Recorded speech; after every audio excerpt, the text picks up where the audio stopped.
Good morning, Colfax, and welcome to show number 7 for November 19th. I'm Megan Town with Chloe Bigley. Good morning, Megan.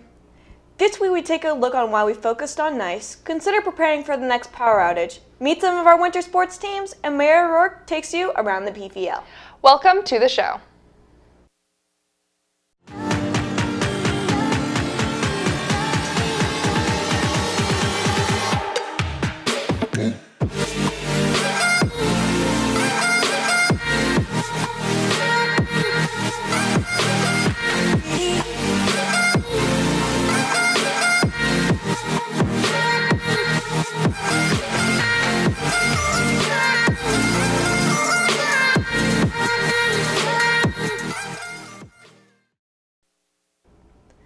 Dude Be Nice Weeks put the light on the importance of being nice every day, and reporter Kylie Powell with camera op Wyatt Graves got out to see the project in action. I'm Kylie Powell reporting on a 2-week Colfax event called Dude Be Nice Week. Dude Be Nice Week is a chance for everyone to grow positive communities on our campus. Dude Be Nice Week included a series of activities designed by the leadership class and executed across the campus over 2 weeks. So we've already had the smiley pin swap, we had the post-it note wall, and then we had the falcon wings, which was really cool. We had all of the feathers with positive messages, and we're going to have that up around the school, so it's going to be really cool. Dude Be Nice Week was first planned in 2014 by Brent Kamelich, a Californian TV producer who released his very own apparel brand as a mission to inspire others. This was Colfax's first year doing Dude Be Nice Week. Dude Be Nice Week is really just meant to bring everyone together and remind you that sometimes it's just good to be nice. It should be a priority at all times. You know, just the holding a door open or saying, hey, you look good today, you look nice, or something like that could just impact anyone's life and change their whole energy about everything. Writing the positive vibe, I'm Kylie Powell reporting with camera op Wyatt Graves for CTV at the close of Dude Be Nice Week. Thank you, Kylie, and CTV is going to continue doing our part to keep the positive vibe going with our weekly segment, Shout It Out. Shout it out. This shout out came in for senior Noah Pierce. Noah's a great friend, he always knows just the right things to say, and often manages to make the entire class laugh, even the teacher. Our second shout out came in for Mrs. Jenkins. Mrs. Jenkins always finds a way to make her learning fun. Her upbeat and kind personality is a great addition to Colfax, and her students are always happy to be in her classes. Shout it out. This shout out came in for sophomore Megan Ketwig. Megan is a super supportive friend who is always willing to listen and talk through problems. She's very encouraging and is always willing to offer her awesome advice.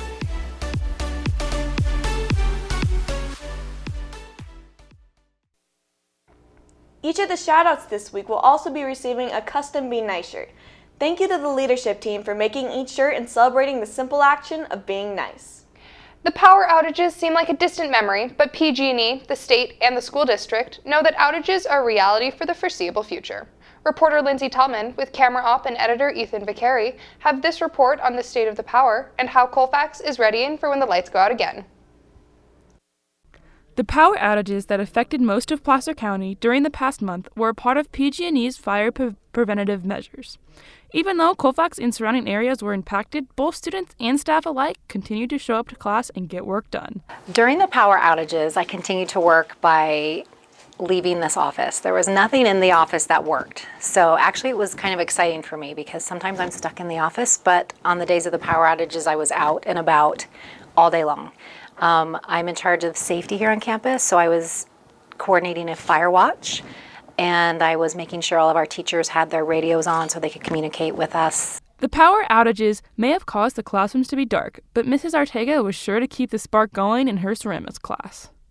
During the power outage, the first time around, it was pretty dark in there. We didn't have much light, so we actually came out into out just outside the class. Because of future outages, PG&E recommended assembling emergency power outages kits.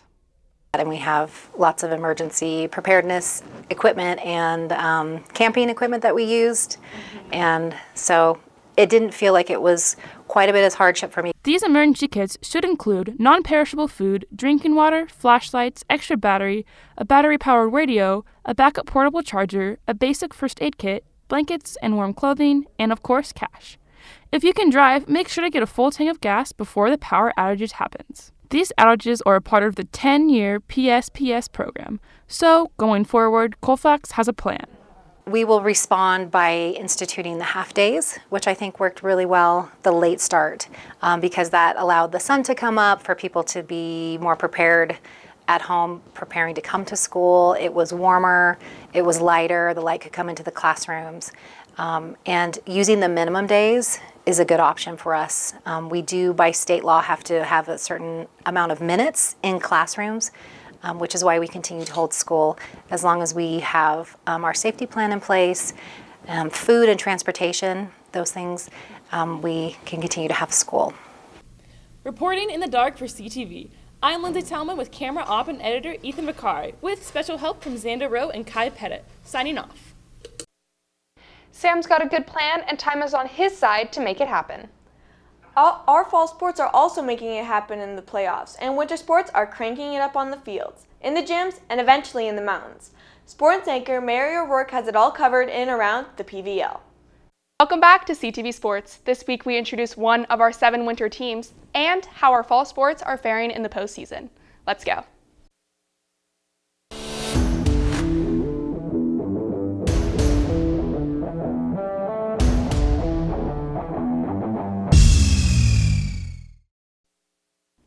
This past Saturday, over 60 teams in 6 divisions gathered at Folsom High School to run for a shot at a cross-country section championship. In the Division 5 women's race, 9 teams qualified, and 67 of the best runners in the region would make their bid for an individual title and the coveted team title. In the boys division, 10 teams qualified, and the field held 70 runners, all aiming at producing the lowest score and grabbing the team title. The Colfax women's team was led by freshman phenom Gabby Bittner, who gobbled up top 5 runners from opposing schools on her way to a 6th place finish. Senior Emma Sanders also scored a top 10 finish at 8th, and the rest of the team dashed the hopes of all other schools as the Falcons ran to a 2nd straight section championship. Senior Billy Groth proved his championship medal, leading the boys team to a dominant performance, winning the team title by 23 points. Groth finished 6th amongst 70 runners, and all-PVL sophomore Jacob Colster continued his impressive season with an 8th place finish.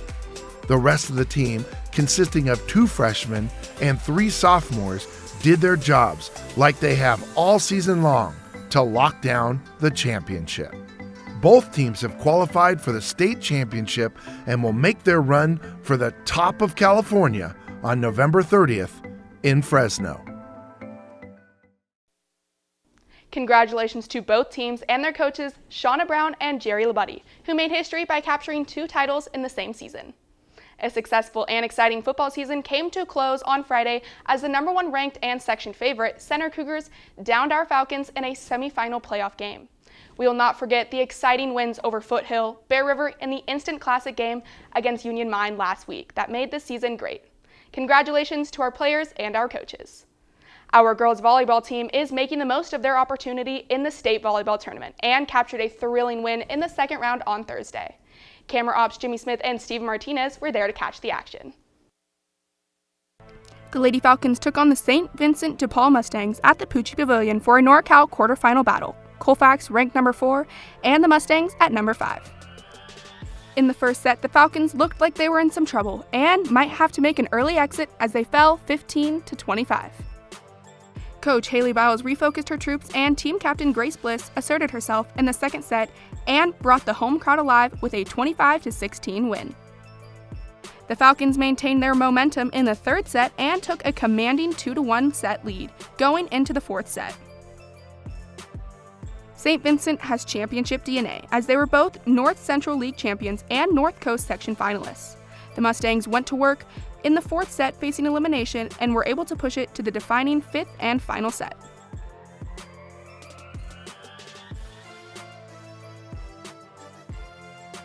The Nest and Falcon faithful were electric and provided the essentials, home court advantage, and the team responded with outstanding defense, pinpoint passing, and heavy-handed kills to move on and take the win. Reporting from the state volleyball tournament at Colfax High School, I'm Mary O'Rourke for CTV Sports. The team made the long trip to #1 ranked Mount Madonna over the weekend, and despite taking a set and pushing all the other sets to the wire, fell 3-1, ending a magical season that included a perfect run through PVL. As our fall sports team are moving through the section playoffs and beyond, we are slowly transitioning into winter sports. Gabby Bittner connected with the girls soccer team as they start forging this year's team. The seasons are changing, and that means the excitement of the winter season for our girls soccer team. There are 16 returning players on the varsity team, and with spots to fill, Coach Diedrichs will be looking for upcoming talent. In addition to a large freshman class, we have a large group of seniors this year. We have 10 seniors, so we have a lot of leadership that's super positive in our program right now and really welcoming of the new players, and I think it's going to just build a really strong dynamic amongst the players and make us that much better in the close games.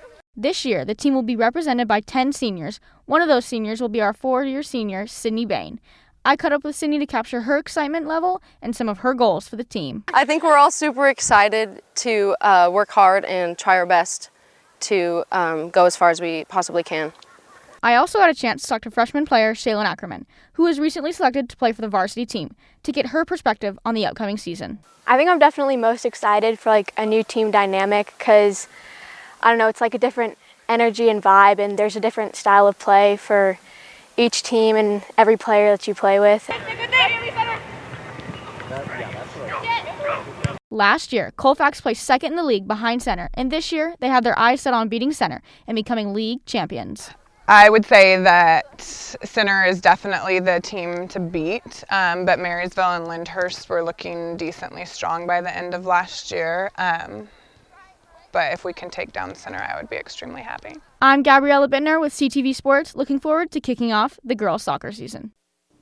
Well, in just one weekend, we nearly closed out the fall season, and eagerly looking forward to ushering in the next winter season. Until next time, I'm Mary O'Rourke, and I will see you in the nest.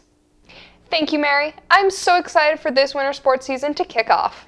I totally agree, Megan. Being on ski team, we can't wait for the snow to come. Until then, I'm Megan Town. And I'm Chloe Bigley. Have a great day, Colfax.